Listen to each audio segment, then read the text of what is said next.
ओम शांति। ओम शांति। आज 21 तारीख के मीठे बाबा के महावाक्य हैं। आज बाबा ने कहा, मीठे बच्चे, बाप आई हैं तुम बच्चों की अविनाशी ज्ञान रत्नों से झोली भरने। यह एक एक ज्ञान रतन लाखों रुपयों का है। बाबा क्या बोल रहे हैं? बाबा कह रहे, बच्चे, ये जो ज्ञान है ना, इसकी कीमत लाखों से भी लाखों में है। किसी को एक ज्ञान का पॉइंट ही उसका जीवन बचा देता है और उसके आगे पैसा कोई कीमत नहीं रखता। ठीक है? तो बाबा ने कहा, ये जो एक एक ज्ञान का रतन है लाखों रुपयों का है और ये ज्ञान ऐसा है जो जिसका कभी नाश नहीं होता। ये मृत्यु के बाद भी साथ में जाएगा। तो प्रश्न बाबा ने पूछा, गुप्त दान का इतना अधिक महत्व क्यों है? गुप्त दान कहा जाता है ना, गुप्त दान तो दे दान तो छूटे ग्रहण ऐसे भी कहा जाता है। गुप्त दान महादान भी कहा जाता है। तो बाबा ने कहा, ये सब क्या है, इसकी इम्पोर्टेंस क्यों है? तो आंसर बाबा बता रहे हैं, क्योंकि बाप तुम्हें अभी गुप्त ज्ञान रत्नों का दान देते हैं। इसे दुनिया नहीं जानती। गुप्त रूप से तैयार कर रहे हैं बाबा हम बच्चों को। कितनी करोड़ों आत्माएं ज्ञान योग कर रही हैं, लोगों के जीवन बदल रहे हैं, संस्कार परिवर्तन हो रहे हैं। अब किसी को पता थोड़ी है, ये अपने आप ही हो रहा है सब। जैसे जैसे जिसकी बुद्धि जुड़ती जा रही है, दिखने में कोई दिखाई नहीं दे रहा, सब साधारण लोगों की तरह दिख रहे हैं, ज्ञान में चलने वाले भी। इसलिए गुप्त कहा। फिर तुम बच्चे इन ज्ञान रत्नों का दान करने से विश्व की राजाई ले लेते हो। ये भी गुप्त है। ना कोई लड़ाई, ना कोई बारूद आदि, ना कोई खर्चा। गुप्त रीति से बाप ने तुम्हें राजाई दान में दी है, इसीलिए गुप्त दान का बहुत महत्व है। ठीक है, समझ में आ गई बात? बाबा क्या कह रहे हैं कि तुम्हें राजाई भी गुप्त मिलती है इस समय, जो भी कुछ तुम करते हो। डबल ओम शांति। एक शिव बाबा कहते हैं, एक ब्रह्मा दादा कहते हैं, दोनों का स्वधर्म है शांत, दोनों ही शांति धाम में रहने वाले हैं। तुम बच्चे भी शांति धाम में रहने वाले हो, निराकार देश में रहने वाले आए हो साकारी देश में पाठ बजाने। क्यों? क्योंकि ये ड्रामा है। बाबा क्या कह रहे हैं, तुम्हें यहाँ आना पड़ा क्यों? क्योंकि ड्रामा है, ड्रामा में पाठ बजाने तो आना ही पड़ेगा ना। बच्चों को ड्रामा के आदि मध्यंत का ज्ञान बुद्धि में भरा हुआ है। ऊपर से लेके नीचे तक, यानी स्टार्टिंग से लेके अंत तक। कैसे अंत होता है सृष्टि का? ऊंचे ते ऊंच निराकार भगवान, उनके साथ उनके बच्चे, यानी हम बच्चे। इन बातों को अच्छी रीति समझो, सिवाय तुम्हारे ये ज्ञान कोई में नहीं है। बाबा कह रहे, बच्चे, तुम इतनी सौभाग्यशाली आत्माएं हो जो तुम्हें ये ज्ञान प्राप्त हुआ। तुम पढ़ते हो खुदाई स्कूल में, यानी भगवान के स्कूल में पढ़ते हैं, जहाँ पे बच्चा बूढ़ा जवान सब एक ही क्लास में बैठते हैं। क्योंकि आत्माओं की पढ़ाई है ना, शरीरों की थोड़ी है। तो भगवान वाच, यानी भगवान बोले। भगवान तो एक ही है ना, समझा रहे हैं। कोई 10-20 भगवान नहीं है, लेकिन दुनिया में लोग कहते हैं हम तो सब भगवान को मानते हैं। तो उनको समझाई जाए ये बात, समझाओ मतलब, अगर आपके लिए पॉसिबल है कि भगवान तो केवल एक है। इसको ऐसे समझा सकते हैं जैसे कि लॉर्ड कृष्णा कहा जाता है, गॉड कृष्णा नहीं कहा जाता। गॉड कौन है? Supreme father. तो गॉड उन्हीं के लिए कहा जाता है, यानी शिव बाबा के लिए। बाकी सब के लिए लॉर्ड वर्ड का यूज होता है, जिसको भगवान भगवती कहते हैं। तो बाबा ने कहा, ऐसे 100-10-20 भगवान तो है नहीं। जो भी सब धर्म वाले हैं, उनकी जो भी आत्माएं हैं, सबका एक ही बाप है। और फिर बाप सृष्टि रचते हैं तो उनको कहा जाता है प्रजापिता ब्रह्मा। बाबा क्या कह रहे हैं, समझने की बातें हैं कि सृष्टि रची जाती है और माध्यम शिव बाबा किसको बनाते हैं? ब्रह्मा के। और ब्रह्मा, ऐसा कहा जाता है, ब्रह्मा ने संकल्प से सृष्टि रची, तो हम ब्राह्मणों को रचा। शिव को प्रजापिता नहीं कहेंगे, प्रजा तो जन्म मरण में आती है, यानी जन्म लेते हैं हम सभी और मृत्यु को प्राप्त करते हैं। आत्मा संस्कार के आधार से जन्म मरण में आती है। फिर चाहिए प्रजापिता ब्रह्मा। ठीक है, गाया हुआ है, परमपिता परमात्मा प्रजापिता ब्रह्मा द्वारा रचना रचते हैं उनको बुलाया ही जाता है कि पतित पावनौ। भक्ति में क्या बोलते हैं, भक्ति में पुकारते हैं ना, हे पतित पावनौ रघुपति राघव राजा राम, पतित पावन सीताराम, ऐसे गाते हैं। तो कब गाते हैं, जब दुनिया पतित बनती है तभी तो गा रहे हैं ना, और उनका अंत होता है तभी बाबा को आना पड़ता है। तो अभी आए हैं, तो गीता में भी शब्द दे दिए, जब जब धर्म की ग्लानि होती है तभी आता हूँ, न तो पहले न बाद में, तभी आता हूँ। तो इस समय उनकी प्रेजेंस है, वो इस सृष्टि पर उतरे हुए हैं। तो इसीलिए बाबा ने कहा मुझे आना भी पड़ता है ना पावन बनाने, तुमने पुकारा और मैं आ गया। अब तुम जान गए हो, पाप आते ही एक बार है, और कब आते ही नहीं है, कब आते हैं पता है ना, कल्प के संगम पे। ये क्या चल रहा है, संगम युग चल रहा है ना। फिर बाबा ने कहा अभी तुमको सारी नॉलेज मिली है, तुम ड्रामा के कौन हो, एक्टर्स हो। कल समझाया ना मुरली में, कितना डिटेल में बताई थी बातें। तुम सारी प्रॉब्लम की जड़ ये है कि तुम ये भूल जाते हो कि सब अपना अपना पार्ट बजा रहे हैं, सबका अपना अपना पार्ट चल रहा है। तो तुम्हें इनसे शिकायत क्यों, डायरेक्टर ने सबको अपना अपना पार्ट दिया है, ठीक है। ड्रामा के एक्टर्स को सभी एक्ट का पता जरूर होना चाहिए कि क्या क्या पार्ट है भाई, हमें कैसे, तो इसीलिए तो इसी बात को ध्यान में रखना चाहिए। जैसे बाबा ने कल रोने के ऊपर कहा कि तुम कोई मर जाता है तो रोते हैं, अब उसका जितना पार्ट था उतना पूरा करके चला गया, तो अब कैसे ऐसे संबंधों को चलाया जाए। तो इसके लिए एक ही बात ध्यान रखनी चाहिए कि मेरा इनसे पार्ट ही ऐसा है या इनका मेरे से पार्ट ही ऐसा है, तो किसी से शिकायत नहीं होगी फिर, पर पक्का करना पड़ेगा। तो बाबा कह रहे हैं वो होता है छोटा हद का पार्ट, ड्रामा जैसे छोटा मोटा कोई नाटक में पार्ट होता है, यहाँ तो इतना बेहद का ड्रामा चल रहा है। उनका तो सबको पता पड़ जाता है, तुम भी देख कर आते हो ना, चाहो तो लिख भी सकते हो, याद कर सकते हो। बाबा ने कहा छोटा सा होता है ना, उसमें तो होती हैं चीजें, और यहाँ क्या है, ये तो बहुत बड़ा बेहद का ड्रामा चल रहा है, कितना बड़ा नाटक चल रहा है, जिसको तुम सतयुग से लेके कलयुग अंत तक जानते हो, कैसे कैसे क्या क्या हो रहा है। अभी तुम बच्चे जानते हो हमको बेहद के बाप से बेहद का वर्षा मिलता है, फिर हद के बाप से हद का, हद की प्रॉपर्टी यानी लौकिक पिता से तो जितना होगा उन पे उतना ही तो देंगे, लेकिन शिव बाबा तो बेहद का है ना, तो अथाह है, कितना भी दे के भी कम नहीं है।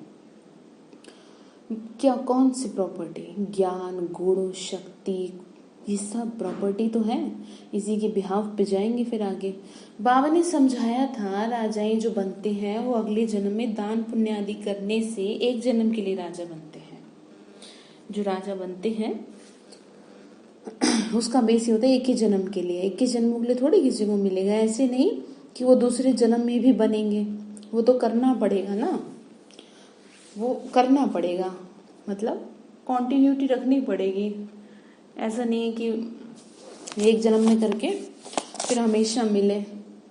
बाबा ने कहा सतयुग में राजाएं महाराजाएं होते, तुम जो सतयुग में राजाएं महाराजाएं थे, ऐसे मत समझो कि तुम्हारी राजाएं कोई गुम हो जाती है। फिर जब भक्ति मार्ग होता है तभी वो जास्ती दान पुण्य करते हैं, तो वो भी राजाएं में जाते हैं, परंतु वो फिर हो जाते हैं विकारी राजाएं, क्योंकि पतितपना आ जाता है ना। इसलिए तुम ही जो पूज्य थे फिर पुजारी बने हो, वो होता है अल्पकाल का सुख, दुख तो सिर्फ अभी होता है, अभी तमो प्रधान में भी तुमको सुख है। बाबा क्या कह रहे, बाबा मिल गया ना इसलिए सुख है, और दुनिया में क्या है, अल्पकाल का सुख मिलता है उन लोगों को। बाबा कह रहे बच्चे तुम ही जो पूज्य थे सो फिर पुजारी बने, वो होता है अल्पकाल का सुख, दुख तो सिर्फ अभी है, तो अभी तमो प्रधान में भी तुमको सुख है। कोई लड़ाई झगड़े की बात ही नहीं है, ये तो बाद में होता है, जब लाखों के अंदाज में हो जाते हैं तब लड़ाई शुरू हो जाती है। मतलब बाबा समझा रहे हैं कि बच्चे देखो, तुम बच्चों को तो सतयुग त्रेता द्वापर में भी सुख है, द्वापर युग तक भी काफी हद तक बहुत कुछ ठीक रहता है, लेकिन पतितपना शुरू हो जाता है, गिरावट का समय आ जाता है। जैसे शरीर की एक एज आती है ना जिसमें शरीर गिरने लगता है, गिरना मतलब उसकी हर चीज क्या होने लगती है, कमजोर पड़ने लगती है। शरीर की अवस्थाएं होती है ना, बचपन, जवानी, बुढ़ापा, तो ऐसे ही आत्मा की भी अवस्था होती है। सतयुग त्रेता में एकदम साफ सुथरी रहती है। द्वापर युग से धीरे धीरे जन्म बाई जन्म गिरना शुरू होता है, बहुत स्लोली स्लोली। फिर इसी तरह फिर बहुत टाइम फिर पावन बनने में लग जाता है। तो बाबा ने कहा तुम बच्चों को तो सतयुग त्रेता में भी सुख है, सतयुग त्रेता द्वापर में भी सुख है। जब तमो प्रधान शुरू होता है तब थोड़ा दुख होता है। अब तो है ही तमो प्रधान, बाप समझाते हैं ये है ही तमो प्रधान दुनिया। बाबा ने क्या कहा, ये दुनिया कैसी है, लेकिन तुम मेरे बने हो ना, तो तुमको तो यहाँ पर भी सुख है, ज्ञान मिल गया ना ऊपर। बाबा ने कहा तो सुख ही सुख है, बताओ। तो बाबा ने कहा जब तमो प्रधान शुरू होता है तब थोड़ा दुख होता है। बाप समझाते ये है ही तमो प्रधान दुनिया, तुम जानते हो ना ये बेहद का ड्रामा है, इससे कोई छूट नहीं सकता। मनुष्य जब दुख में तंग हो जाते हैं तब कहते हैं भगवान ने ऐसा खेल ही क्यों रचा। अब भगवान रचे ही ना तो दुनिया ही नहीं होती। अपने कर्मों को देखते नहीं कि हम भी कुछ अच्छा कर्म कर ले, सिर्फ अपना खाया पिया सोया, अपना जो रूटीन है उसको पूरा किया। ये तो जानवर भी करते हैं, ठीक है। अपने खाने का भी इंतजाम करते हैं, अपने बच्चों का भी इंतजाम करते हैं, खाने पीने का, घर का भी इंतजाम करते हैं। तो मनुष्य और जानवर में फिर फर्क क्या रहा। मनुष्य इतना बुद्धिमान होकर के भी अपनी बुद्धि का इस्तेमाल ना करे तो फिर बाबा क्या कहेंगे, बताओ। इसीलिए बाबा कई बार मुरली में शब्द यूज करते हैं, महान से भी महान मूर्ख देखना हो तो यहाँ देखो। क्यों कहते हैं, कुछ तो सोच के कहते होंगे कि कितना इन्हें समझा लो फिर भी इन पे कोई फर्क पड़ता। खैर बाबा तो ऐसे नहीं सोचते, पर ये तो सोचते ही होंगे ना कि देखो कितना समझाते हैं इन्हें, मनुष्य तन मिला है उसका सही तरीके से यूज नहीं कर रहे हैं। बाबा ने कहा ऐसे कहते रहते हैं, फिर खेल ही क्यों रचा। रचता और रचना तो है ना, उनकी डिटेल भी है। सतयुग से कलयुग अंत तक अभी थोड़े रोज हैं, मतलब थोड़े दिन हैं। तुम भी प्रैक्टिकल में देखेंगे, पहले से नहीं दिखाएंगे। बाबा ने कहा प्रैक्टिकल में 5000 वर्ष का बाकी थोड़ा सा चक्र है, समझा रहे हैं बाबा। थोड़ा सा है अभी, वही थोड़ा दिखा देंगे। जब होगा तब उनको भी साक्षी हो देखेंगे, जो होना होता है वो कल पहले मुआफिक होगा। ये तो देखते ही हो ना, तैयारियां हो रही हैं, विनाश तो होगा जरूर, सबकी तैयारियां हो रही हैं। बाबा ने कहा हर कोई अपनी तरह से तैयारियों में लगा है। वो ड्रामा में पहले से ही नूद है, विनाश जरूर होगा। अब तुम बच्चों को बाप समझाते हैं, तुम्हारी आत्मा जो तमो प्रधान बनी है उसको कैसा बनना है, उसको सतो प्रधान अब बनना ही है। बाबा क्या कह रहे, बच्चे कोई ऑप्शन है नहीं। अब जैसा तुम्हें साफ सुथरा भेजा था वैसा ही वापस एक्सेप्ट करूंगा, और वो बाबा ने बता दिया कैसे करेंगे फिर, ठीक है। अच्छा, ये तुम अभी समझते हो ना, बाप गुप्त आते हैं, गुप्त ही तुमको ज्ञान दे रहे हैं, क्योंकि पता नहीं है ना कैसे कैसे हो रहा है सब कुछ। ब्रह्मा कुमारी संस्था के द्वारा भगवान अपना काम करा रहा है। और देखो सबसे अच्छी बात ये भी कि कराने वाला करा रहा है और दिखाई देता नहीं ना आंखों से, तो है ना वंडरफुल बात। दुनिया में कोई नहीं जानता, गुप्त रीति तुम विश्व का राज्य लेते हो। कोई भी आवाज नहीं है, मतलब कोई शोर नहीं है, कैसे। इसीलिए तो बाबा ने कहा ना योग बल और बाहुबल। तो हमारे पास क्या है, योग बल। बाहुबल से कोई विश्व पे राज्य कर ना सके। बाबा ने कहा कोई बिल्कुल ही गुप्त दान कहा जाता है। बाप आकर बच्चों को अविनाशी ज्ञान रत्नों का गुप्त दान देते हैं। बाप भी कितना गुप्त है कोई नहीं जानता, ये सब कहा जाते हैं। ब्रह्मा कुमार कुमारियां क्या करते हैं कुछ समझते नहीं लोगों को, जब तक आए ना तो पता कैसे चले। फिर कुछ की कुछ बातें बनाते हैं, जब परिवर्तन दिखता है तो ये समझना चाहिए कि ये परिवर्तन हो कैसे रहा है, क्योंकि संस्था को चलाने वाला कोई मुखिया तो दिखाई दे नहीं रहा। वो कौन है, वो निराकार है, तो इसलिए हो रहा है परिवर्तन। तो बाप अगर बच्चों का विनाशी ज्ञान रत्नों का दान देते हैं ना, इसलिए बाबा समझा रहे बाप भी गुप्त है, बच्चे भी गुप्त हैं। तुम तुम बच्चों को गुप्त विश्व का मालिक बनाते हैं, ना कोई लड़ाई है, ना कोई बारूद, ना खर्चा। यहाँ तो एक छोटा गांव लेने में ही कितने झगड़े मारा मारी चल पड़ती है। तो बाप आकर गुप्त दान देते हैं। बाप ने कहा यहाँ एक मिट्टी के मकान का मालिक न बनने दे, और मैं तुम्हें स्वर्ग का मालिक बना रहा हूँ। अविनाशी ज्ञान रत्नों से तुम्हारी झोली भर रहे हैं। तो कहते हैं भर दो झोली शिव भोला भंडारी।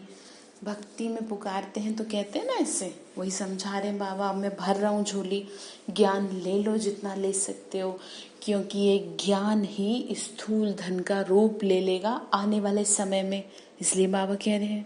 फिर बाबा ने आगे कहा, अभी तुम जानते हो ना बाप तुम्हारी झोली भर रहे हैं किससे? ज्ञान रत्नों से। तो एक एक रतन लाखों रुपयों का है। तुम कितने रतन देते हो? फिर तुम कितने दानी बनते हो? बाबा ने कहा तुम कितना ज्ञान सुनाते हो, वो भी गुप्त है। देवताओं को कितने हथियार भुजाएं आदि दे दी है। यहाँ समझने की बात है। देखो वास्तव में है तो कुछ भी नहीं। तो सतयुग में देवताओं को इतनी भुजाएं आदि होती नहीं है, वो शक्ति का प्रतीक है। ठीक है, जैसे देवी को दिखा दिया 8 हाथ, ऐसे थोड़ी किसी के 8 हाथ होते हैं। 8 हाथ अर्थात 8 शक्ति। विनाश के लिए बॉम्ब्स हैं, तो फिर तलवार बाण आदि क्या करेंगे? तो तुम कहते हो ज्ञान खड़ग। अब समझ लेना, तलवार अर्थात ज्ञान खड़ग, ज्ञान तलवार। तो उन्होंने हथियार समझ लिया तो उसको हथियार दे दिया। तो ज्ञान प्राप्त है, ये चीज है। तो कुछ भी नहीं समझते, तुमको तो गुप्त दान मिलता है। मतलब बाबा ने क्या कहा, बच्चे मैं तुमको देखो कितना गुप्त रूप से तैयार कर रहा हूँ। रोज सुबह सवेरे उठाता हूँ। लोग समझते हैं कि ये क्या है। लोग जिन्हें मूर्ख समझते हैं वही भगवान के हीरे हैं। तो इसीलिए गुप्त कहा ना, समय जैसे जैसे बीतेगा तब पता चलेगा कि कौन मूर्ख है। वो तो भगवान बाबा अपने आप दिखाएंगे।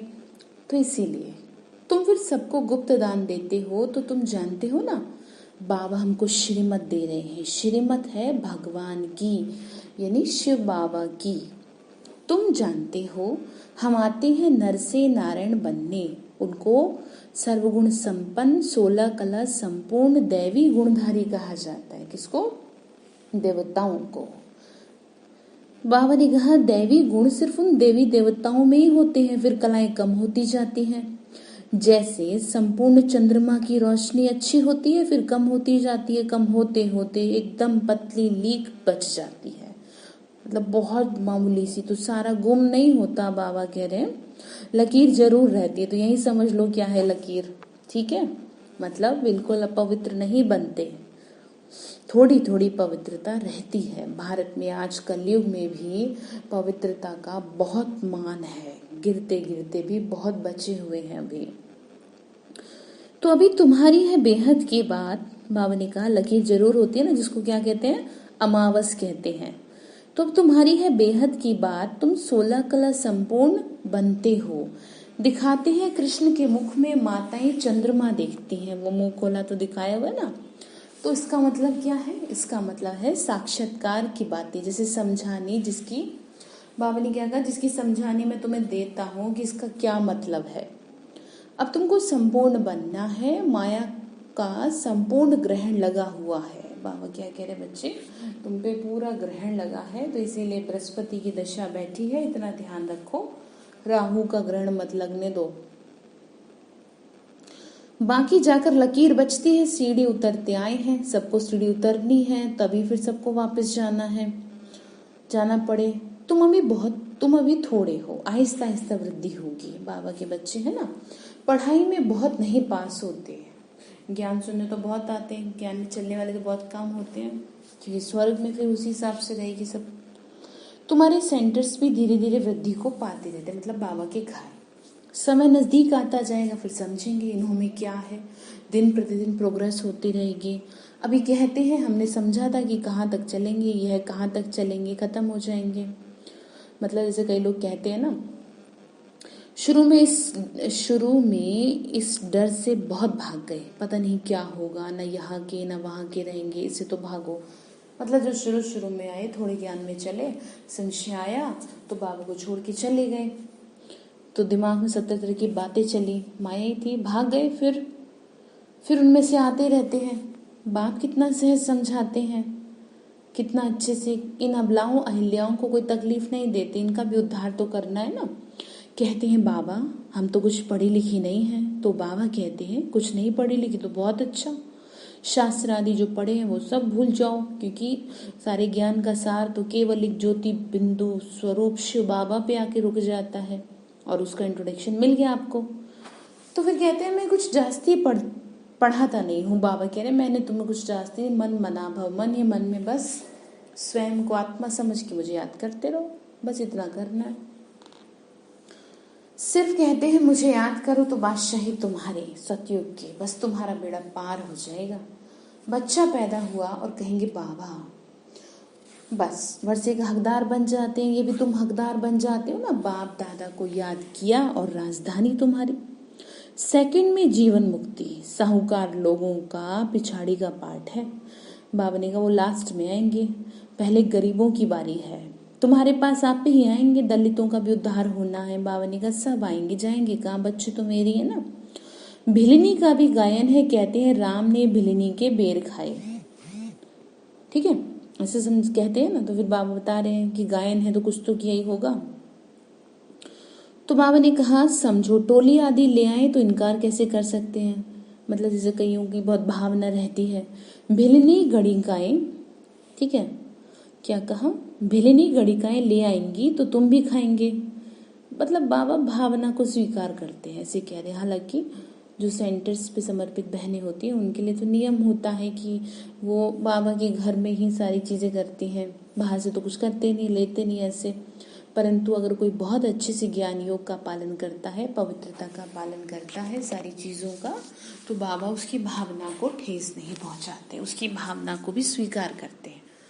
जैसे भिलिनी की बात कही तो बाबा ने कहा ले आएंगे तो तुम भी खाएंगे। शिव बाबा कहते हैं मैं तो नहीं खाऊंगा, मैं तो भोगता हूँ, तुम्हारे पास आएंगे सभी। गवर्नमेंट भी मदद करेगी कि इनको उठाओ, तुमको भी ऑटोमेटिकली प्रेरणा आएगी, बाबा देंगे, सेवा करवाएंगे। बाबा गरीब निवास है तो हम भी गरीबों को समझाएं। मतलब इसका ये है कि भगवान को ना कुछ नहीं चाहिए, भगवान को केवल आपका प्यार चाहिए, उसको धन दौलत माया कुछ नहीं, मतलब जो भी दुनिया में है। इसीलिए ऐसा कहा जाता है कि वो गरीब निवास है। भगवान कहते हैं ना गरीबों का भगवान होता है, क्योंकि साहूकार ज्यादा होते हैं तो उनकी बुद्धि भगवान में टिकती नहीं है ना।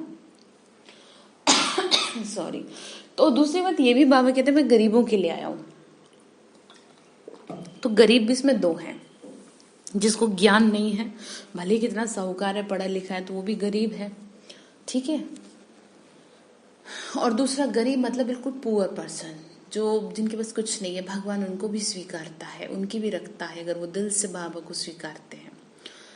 तो बाबा गरीब निवास है तो हम भी गरीबों को समझाएं, भिलिनियों से भी निकलेंगे, इतना बड़ा झाड़ है, इनमें एक भी देवी देवता धर्म का नहीं रहा और सब धर्मों में कन्वर्ट हो गए। अब बाबा कहते हैं जो भक्ति करने वाले ना उनको समझाओ। तुम देख रहे हो ना सैपलिंग कैसे लगता है, ब्राह्मण कैसे बनते हैं, जो सूर्यवंशी चंद्रवंशी देवता बनते होंगे वही आते रहेंगे। एक बार भी सुना तो फिर स्वर्ग में आ जाएंगे, ठीक है। बाबा ने कहा ज्ञान तो जाना चाहिए ना अंदर। बाबा ने काशी कलवट का भी मिसाल सुनाया। शिव पर जाकर बलि चढ़ते हैं, उनको भी तो कुछ मिलना चाहिए।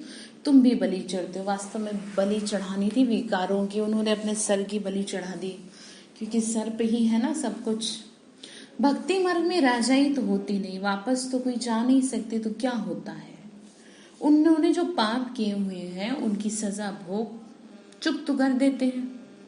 बाबा ने क्या कहा, उनके जो पाप किए हुए हैं उनकी सजा भोग चुप तो कर देते हैं, फिर नए सिर जन्म होता है, फिर नए सिर पाप शुरू हो जाते हैं, बाकी रहना तो यहाँ ही है। नंबर 1 में तुम ही हो, तुम ही 84 जन्म भोगते हो, सबको सतो रजो तमो में आना ही है। बाबा कहते हैं इस समय सारी सृष्टि का झाड़ जड़जड़ी भूत हो गया है, खत्म एकदम।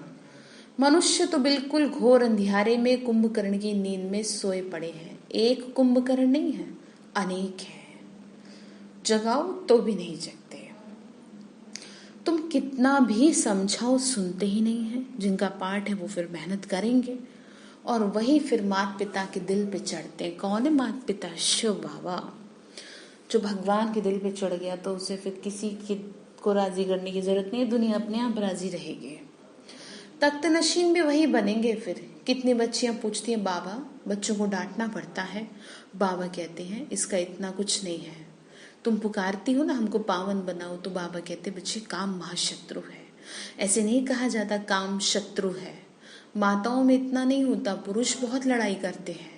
अब बाप ने तो माताओं को आगे किया है, वंदे मातरम। नहीं तो माताओं को कहते तुम्हारा पति गुरु ईश्वर है, उनके मत पे चलना। हथियाला बांधा फिर फट से पतित बने। ऐसा होता है ना भक्त, उसमें मतलब करते हैं शादी, तो बाबा ने कहा गुरु, ऐसे पहले पुरुष प्रधान समाज था 1936 में, तो ऐसा कहा जाता था, अभी तो ऐसा कुछ है नहीं। ये ईश्वर मिला है उनको। बाबा ने क्या कहा, अभी राम राज्य स्थापन होता है, बाकी सब मरते जाएंगे। बाबा ने समझाया विनाश काले विपरीत बुद्धि, तुम्हारी परम पिता परमात्मा से प्रीत बुद्धि है, तुम्हारी आत्मा जानती है। शिव बाबा इनमें आते हैं, इन द्वारा हम सुन रहे हैं। इतनी छोटी बिंदु शिव बाबा का ये टेम्परेरी रथ है, ज्योति बिंदु शिव बाबा, लेकिन शक्ति में अनंत शक्तिशाली। इनके द्वारा ये रुद्र यज्ञ रचा हुआ है ज्ञान का, जो बढ़ते ही जाएगा। बच्चों की बूंद बूंद से तालाब भरता रहता है, बच्चे अपना सफल करते रहते हैं। बाबा ने क्या कहा, ये यज्ञ है, एक एक बूंद से सबका सफल होता है। बाकी बाबा ने कहा सफल करते रहते हैं, क्योंकि जानते हैं ना ये सब तो मिट्टी में मिल जाना है, कुछ भी रहेगा तो नहीं, इतना तो सफल हो जाए। सुदामा का भी मिसाल है। बच्चियां बाबा के पास चावल मुट्ठी व 6-8 रुपया भेज देती हैं। मतलब समझ में आ रहा है? मतलब एग्जाम्पल दे रहे हैं सुदामा का। जैसे जिसके पास जितना भी बाबा के प्रति श्रद्धा रखते हैं, भावना रखते हैं, बाबा उसका भी सर माथे लगाते हैं। जिसको का क्या कहा, 6-8 रुपया भेज देती थी, तो बाबा कहते बाप अच्छी, बाप तो गरीब निवाज है, ये सब ड्रामा में नूंद है, फिर भी होगा। बांधेलियां हैं, बाबा कहते हैं भाग्यशाली हो, शिव बाबा का हाथ तो मिला। अगर सब कुछ सही तरीके से चलता तो भगवान कैसे मिलता? सबसे प्यार मिलता तो भगवान से कैसे प्यार मिलता? कैसे फिर भगवान की तरफ खिंचते? और इस टेम्परेरी प्यार के पीछे जीवन चला जाता, फिर भी आंसू बहाते। तो शुक्रिया करें हर उन लोगों का जो आपको ज्ञान में लाने के माध्यम बने। एक दिन आएगा जब आर्य समाजवादी भी आएंगे, जाएंगे कहाँ? जीवन मुक्ति की हट्टी तो एक ही हट्टी, मतलब दुकान, यहीं से मिलेगी सबको मुक्ति, जीवन मुक्ति यानी शांति धाम और स्वर्ग में जाने का रास्ता। सजाएं खा के सबको मुक्ति में जाना है। ये है कयामत का समय, सब वापस जाएंगे। ये है साजन की बारात। शिव की बारात गई है ना, तो उन्होंने शिव शंकर को मिला दिया। कैसे बारात जाएगी, वो भी साक्षात्कार होगा, तुम्हारे सिवाय और कोई देख न सके। बाबा ने कहा तुम्हें साक्षात्कार होगा। अच्छा, मीठे मीठे सिक्के लदे बच्चों प्रति माता पिता बाप दादा का याद प्यार और गुड मॉर्निंग। रूहानी बाप की रूहानी बच्चों को नमस्ते। हम रूहानी बच्चों की रूहानी माता पिता बाप दादा को नमस्ते नमस्ते नमस्ते। शुक्रिया बाबा, शुक्रिया। तो धारणा के लिए मुख्य सार है, बाप द्वारा ज्ञान का जो गुप्त दान मिला है ना, उसकी वैल्यू को समझ अपनी झोली ज्ञान रत्नों से भरपूर करनी है। सबको गुप्त दान देते जाना है। बाबा ने कहा देखो मैं तुम्हें कितना प्यार करता हूँ, तुम्हें कैसे तैयार कर रहा हूँ, इसको ऐसे मत समझो, इसकी कदर करो।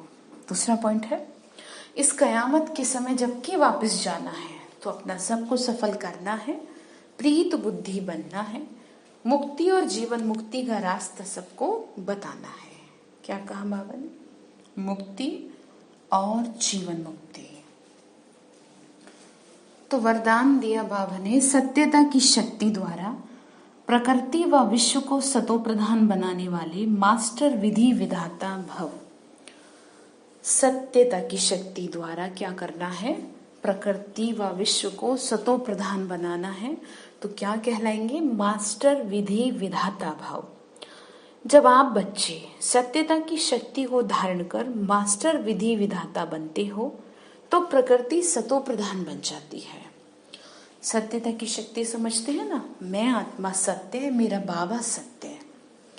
युग सतयुग बन जाता है, सर्वात्माएं सदगति की तकदीर बना लेती है। आपकी सत्यता पारस के समान है, जैसे पारस लोहे को भी पारस बना देता है। ऐसे सत्यता की शक्ति आत्मा को, प्रकृति को, समय को, सर्व सामग्री को, सर्व संबंधों को, संस्कारों को, आहार व्यवहार को सतो प्रधान बना देती है। तो सत्यता की मतलब समझ में आ गया। दुनिया में भी कहा जाता है ना, क्या वैसे तो कहते हैं झूठी माया, झूठी काया, झूठा सब संसार। क्या कभी ऐसे कहता है कोई कि झूठा परमात्मा? नहीं ना। तो सत्य कौन है? केवल एक शिव बाबा, और इसी को धारण करना है बुद्धि में। इसी से सब कुछ क्या बनेगा? सतो प्रधान बनेगा। स्लोगन है, योगी आत्माएं वह है जिन्हें प्रकृति की हलचल भी आकर्षित न करे। योगी में बहुत पावर होती है और सबसे ज्यादा पवित्रता की शक्ति होने की वजह से प्रकृति को कंट्रोल में रखता है। जैसे कि पहले के योगियों की अगर आप पढ़ी कहानी तो आपको पता चलेगा। तो हम आत्माएं जब बाबा से जुड़ती हैं तो हम बहुत पावरफुल हो जाती हैं। तो बाबा ने कहा जो प्रकृति की हलचल में भी डिस्टर्ब ना हो वो योगी है, और उतनी तुम्हें शक्ति भरनी है अपने में। तो आज बाबा ने हम बच्चों को क्या होमवर्क दिया? बाबा ने होमवर्क दिया कि जो मैं तुम्हें समझा रहा हूँ ना, इसकी वैल्यू को समझना। ठीक है? ऐसे नहीं कि बस सुन तो ली है मुरली, पर उस पर मंथन कितना किया, इस बात की रिपोर्टिंग बाबा को करना। अच्छा, ओम शांति।